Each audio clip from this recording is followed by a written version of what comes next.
Hello and welcome to the program Just For You. And I'm the man, Sonny Wayne Fella. I'm so grateful to be with you today. You know, at times things happen that we don't expect to happen. I am so sad and overwhelmed about the situation that happened 2 nights ago in Monrovia, Liberia, at the Unity Party headquarters.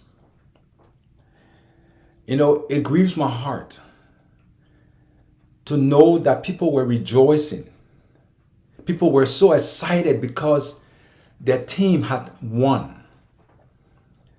People were overexcited. Some of them overwhelmed because maybe they couldn't imagine that their party, the Unity Party, could have won over Mr. George Weah, the president of Liberia. You know, in Africa, it's sometimes almost impossible to win over an incumbent president. Some people use the word Black Africa because they feel that in Africa, there's nothing that can really be fair. And I actually highly detest that. Because Africans, most of us are honest people. Even though we do have some few bad apples, and it's everywhere in the world. It's not only in Liberia. But most time people tend to consider Africans are people who love to cheat, who love to bend the corners, who love to take the shortcut, and don't want to do the right thing. But I don't think that is the truth, because we see the typical example with Liberia today. Mr. George Weah is the incumbent president. Mr. Joseph Boakai, who was the former vice president, came in and won him. And he did not even, Mr. Weah did not wait for the pronouncement or the announcement that he lost, but rather he gave in, he conceded to Mr. Boakai. That is a good attitude. And I just hope and pray that all African leaders, incumbent, will learn from Mr. George Weah concerning what he did. He conceded when he could have found so many other things and say, oh, this happened and that happened. We're going to go to court. We're going to do this. But he did not do it. So this is something that we all need to learn from. Not only the leaders of Africa, but even us in our personal lives. We need to be honest with ourselves.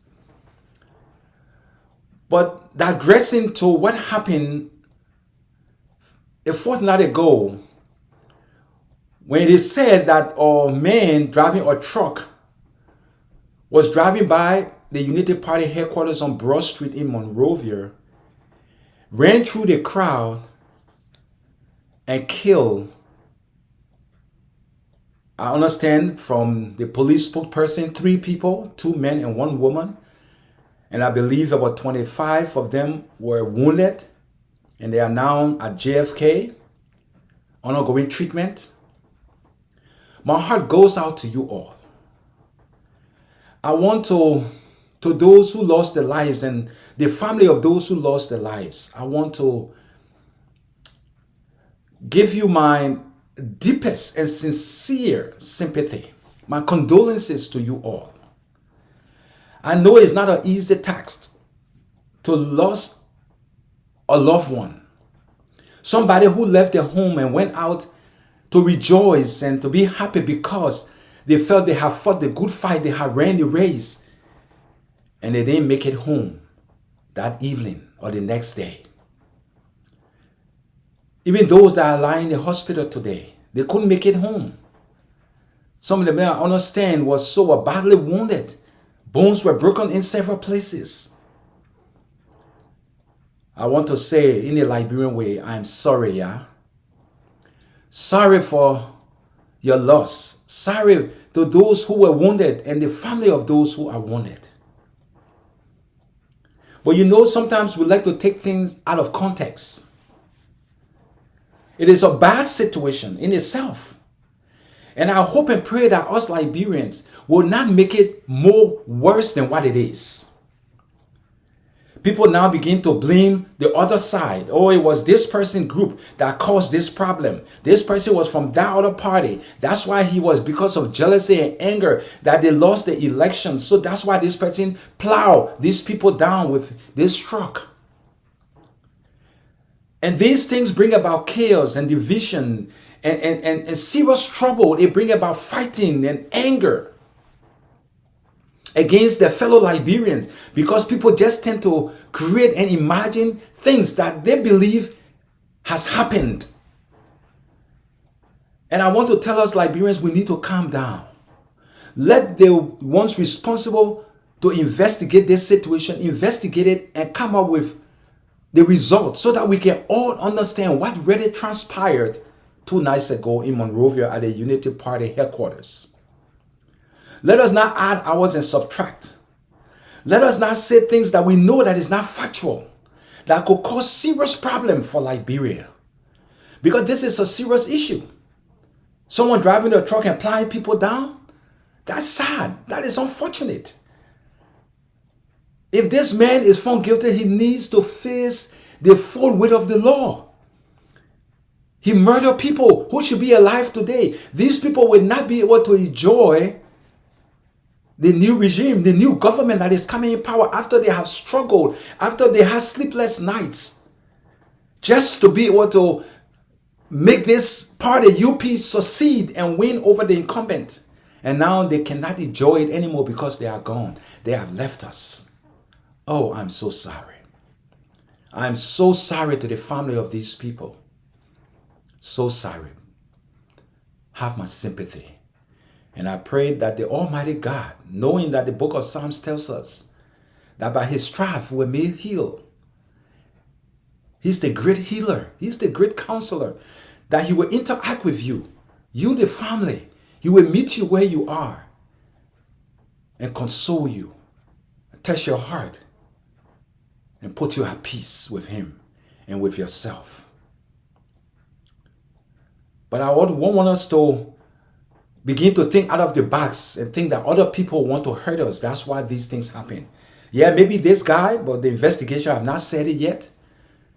So let's not jump to conclusion. But I have said, I would like to speak on something that I believe maybe could help. I know people process grief in different forms and factions. But there are 5 stages of grief that I would like to talk about today. And these 5 stages of grief was actually written by a lady called Judy Clark. I wanted to make sure that I get that name, so that's why I was looking at my cell phone. Her name is Judy Clark. She wrote about the 5 stages of grief. And what are the 5 stages of grief? Because I know Liberians, we are all grieving right now because of this tragedy that took place. And especially to the immediate family and friends and loved ones. Those that were jubilating with them, that were dancing with them, and now they are no more with them. It is difficult to digest. But the 5 stages of grief, we have, the first one is denial. You know, when we are close and connected and related to somebody who was taken away from us, either tragically or through some other means, maybe illness or old age or whatever that transpired that caused this person or these people to leave us, we find ourselves in denial, just don't believe that it actually happened. You know, I was just with this person. I was just dancing with this person at the UP headquarters. The person I was just talking few minutes ago or a day ago or an hour ago or a second ago, we were connecting, we were joyously rejoicing, we were loving each other, hugging each other. And now this person is no more with us. I cannot accept the idea that this person is no more with us. Denier. We find ourselves in that situation. We get up in the morning, we say, no, it can't be true. This just cannot be true that my loved one has left me. when it was no fault of their own. No fault. They went out to rejoice. And now they've left you and gone. So we find ourselves denying the fact that it has happened. And we try to figure it out. How did it happen? Why did it happen? How could it have happened? And we deny the fact that that person had left us. The second one is anger. We become frustrated.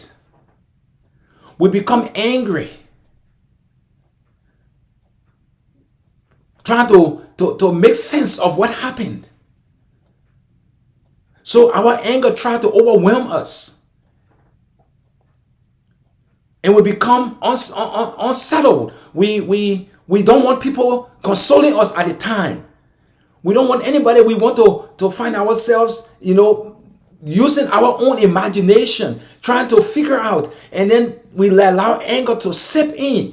And then we begin to push everybody away. And then when people talk to us, we get so mad and so angry. Why did this happen? How could God allow this to happen? Why did this person drive his truck in this place to kill my relative, my loved one? And we become so anxious and angry about what happened.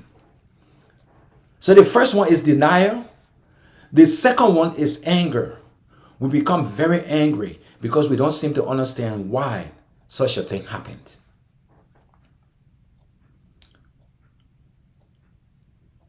The third one, according to Judy Clark, is depression. We found ourselves falling into depression. We found ourselves isolating ourselves from others, from those around us. Because of the grieving process, we go in our little corners or in our rooms. And we keep ourselves away from people. We don't want people to see us. Because we are so hurt. And we tend to move away from people. And allow ourselves to fall into depression, which is not a good thing. Depression can kill. Because if you don't allow people to come around you to encourage you and to speak love into your mind, into your heart, to sympathize with you, sometimes we find ourselves falling deeper into depression because they have different forms of depression. So we need to engage with others when we find ourselves grieving so badly that we can't help ourselves. We need a shoulder to cry on.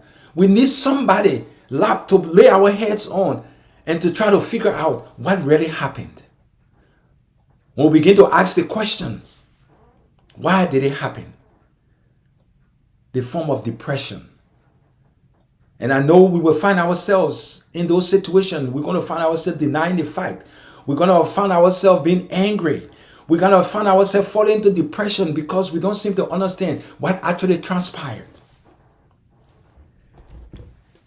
And the next one that we go to, after we do denial and we go to anger, and we find ourselves doing what? Bargaining. When we bargain, is when we begin to bargain with a higher power. We said, if this person gets well when they are sick, I will turn to you and worship you for the rest of my life. You are bargaining with a higher power. If this person then died, I will serve you. I will become a missionary. I will honor you. I will abide by your will and command. You begin to bargain with someone because you try to understand what really transpired on that fateful night. So we find ourselves bargaining with somebody that we have not met. Maybe God, maybe Allah in the Muslim or whoever, that Muhammad or anybody that people tend to Baha'i and Buddhists and whatever. People begin to bargain with these people that they begin believe that they are higher power because they feel, why did this happen? And how can I console myself? This is a form of consolation. Trying to find a way to console yourself by looking to somebody else and say, if you could do this for me, if this could not happen or had not happened, I would have been this person. I could be this person. We bargain. And the last but not the least is acceptance. Because when we go through the 4 stages, denial, anger, bargaining, depression, and when we come to acceptance, it is time that we come to the reality that it has happened and nothing we can do about it. Yes, my loved one has left us. My loved one has left me. My relations have left me and gone and might never see him or her again. I have to come to a place where I have to accept the idea, pull myself together, and begin to live my life. Because the Bible tells us that Jesus said, let the dead bury the dead. And now we begin to realize, oh yes, I am not dead. She or he have left us. It's sad in my heart. But I have to accept the fact that this person has left us. And there's nothing we can really do about it. Being in denial will not help the situation. Be angry with myself or anyone else around me will not bring that person back or help the situation. Bargaining with a higher power and trying to put ourselves in a situation where as we never put ourselves in when that person was alive, but now that the person had left and we turn to a higher power to say, you know what, if that person had not died, I would have been this, I would have changed my life for the better. Depression, because that person had left me, so I'm depressed, I'm sad, I'm down, I can't help myself anymore. And we begin to find ourselves wallowing in a situation that if we're not careful, we can't get ourselves out of. Because depression is not good. It's an illness of its own. And then we come to the last, but not the least, acceptance. I know you're going to accept the idea after some time. Because it is said that time heals. So I want to plead with your indulgence, those of you who lost relatives. I know it is hard right now. It is very difficult to accept the idea. It is very difficult, and I know you are angry with this man or what happened. Maybe sometimes you're wondering, why did he or she go over there that night, 10 o'clock, to go and dance? Maybe if they were home, in bed, sleeping, it wouldn't have happened. But brothers and sisters, we have no control over these things. We have no control.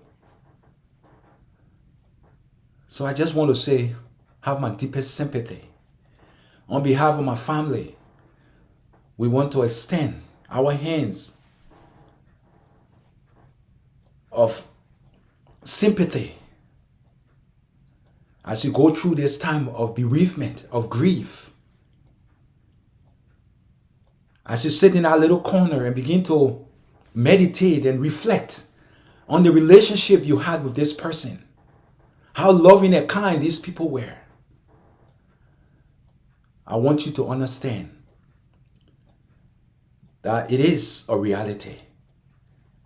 And I pray and hope that the day will come that you will accept your faith and know that this wasn't the fault of that person, of those people. It was just because of evil. So I want to say sorry, yeah? Sorry for your loss. And those of you out there who might be saying things that we know that is not right, but we just create it in our minds and spit it out to cause more division and divisiveness among our people, please, let's give these people the chance to grieve. Not to hear people fighting and shouting and screaming and going against each other at loggerhead. Let's not do it. Let's give them the chance to grieve. Because it is important for them to do so. My subscribers, I thank you for returning and thanks for your consistency. I love you. You are doing very well, and I do appreciate you. Those of you who have not subscribed, I want to ask you to please do it. And if you can share my videos, you can like them, hit the notification bell to be notified. Each time a video come up, I will highly appreciate it. I want to say thank you for being with me once more.